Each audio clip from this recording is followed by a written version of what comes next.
Hi, my name's Gary Heise, and I'm here with my friend Dapeng Qian. And I wanted to show you the paintings that I've done this year. And some of them have been in collaboration with Dapeng. You can see his calligraphy at the top here, but we will get to that shortly. We're going to go through things rather quickly. And if you do want to see more of my work at any time, you can see me on Facebook and Instagram at Gary Heise Painting.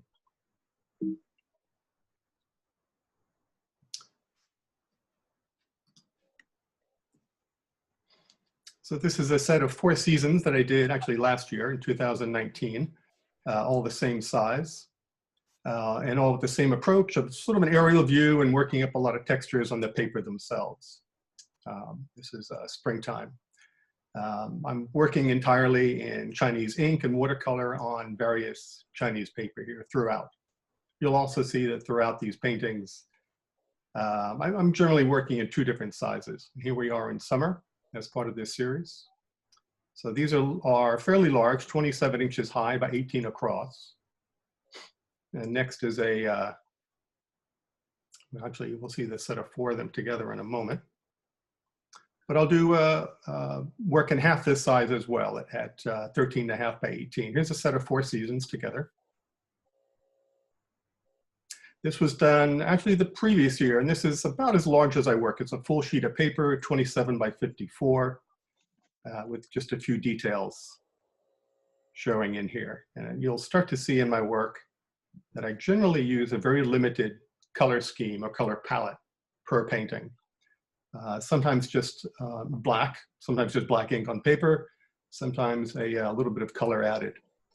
Here's an example of just ink on paper as an interpretation of one of the pages from the Mustard Seed Garden Manual. Again, ink on paper, an aerial view, lifting fog. And this is the sort of thing where you can really play up a nice contrast of dry ink and wet ink together.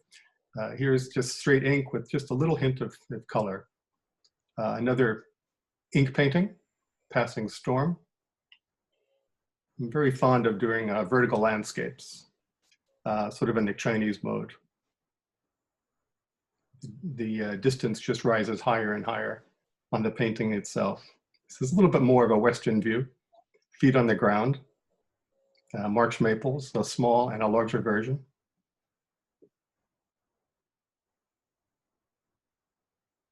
It's a set of 3 freestyle landscapes, done rather quickly, a lot of energy, and really just made up on the spot. Not a lot of forehand thought to it.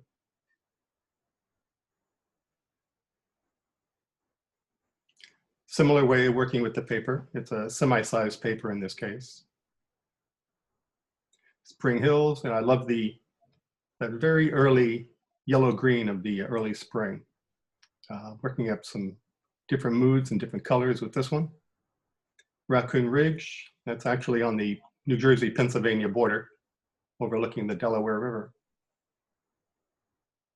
Now, many of these are invented or inspired by landscapes and not all necessarily a specific view. Although I live in the semi-rural northern New Jersey, so I have something of a Hudson River Valley sort of landscape around me.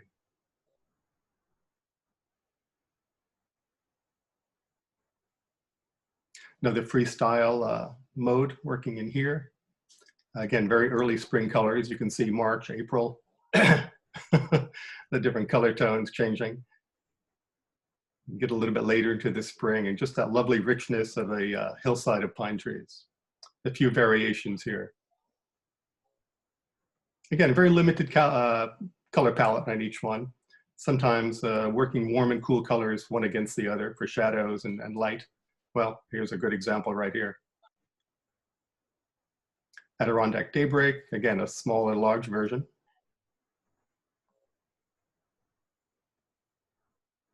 And really working with almost invented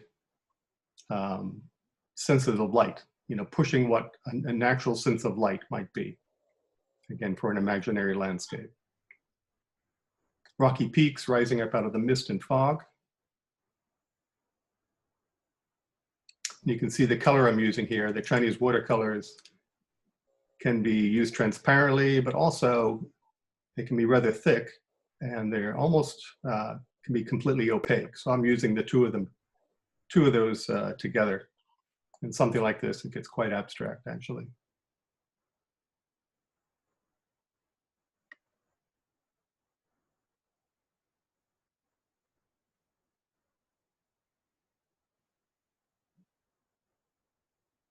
Again, this is a series of two, working with wrinkling the paper and working up different textures.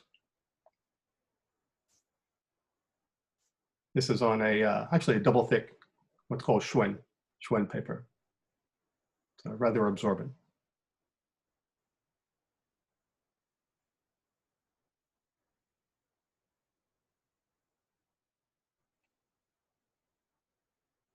Warm and cool tones, trying to evoke a sense of a cold breeze blowing through in the early autumn here.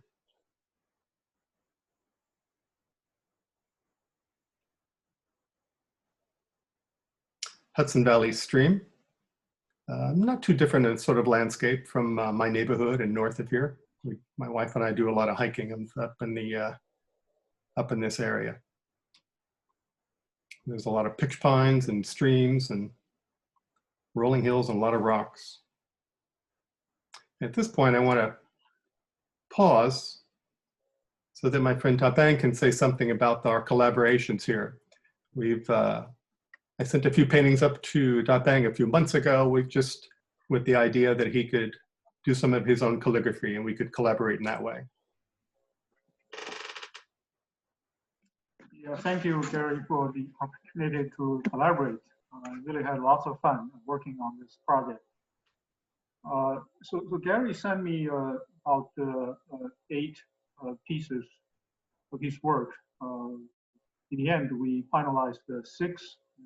They're here in this collection. So the way that I approached this was to try to make a connection with the century-old poetries in the Chinese history. That people really dedicated a lot of poetries to landscape.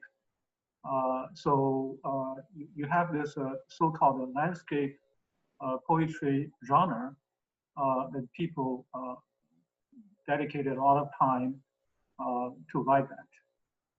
And also the time range is really from 5th century to 15th century. And this piece, specific piece is from the 5th century, 6 dynasties. It reads in Chinese, 春晚绿林秀，岩高白云屯. The English translation is, in late spring, the green woods become more beautiful. In the high places in mountains, white clouds gather. The original verse was based on fields, but I changed the one word. So it is based on woods now. So instead of a 春晚绿野秀，岩高白云屯, now it is 春晚绿林秀，岩高白云屯. Okay, this one is a very interesting piece, very wild piece.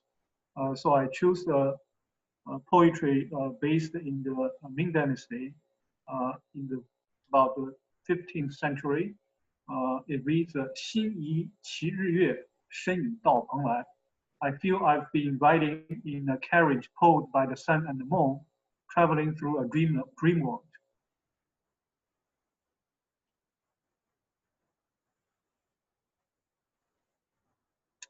Yeah, so this one is about the high mountain peaks. I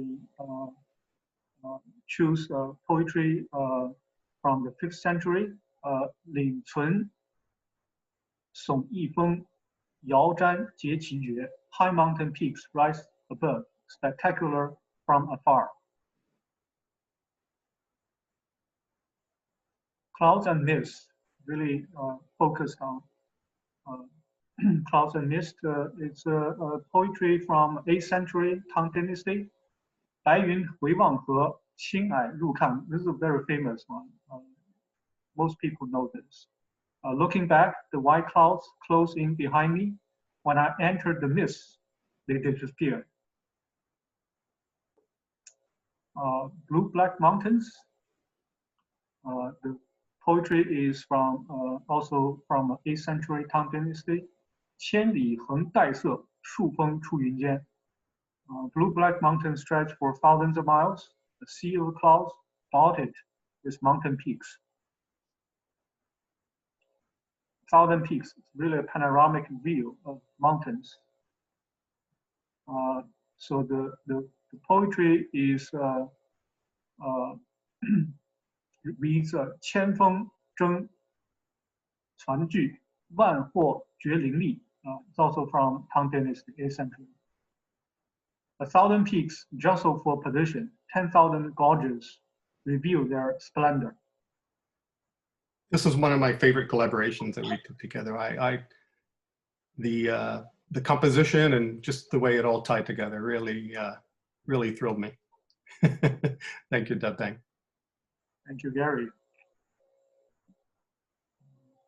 And I think that's it. Okay, great. Thank you so much, Dapeng. Thank you, everyone, for tuning in and taking a look at what we have here. And thanks again. Happy New Year, everyone. This is 2020, the eve of New Year's Eve. We'll see 2021 tomorrow. All the best to everyone. And thanks again, Dapeng. Be well. Thank you. Thank you, everyone. Thank you, Gary. Happy New Year. Happy New Year.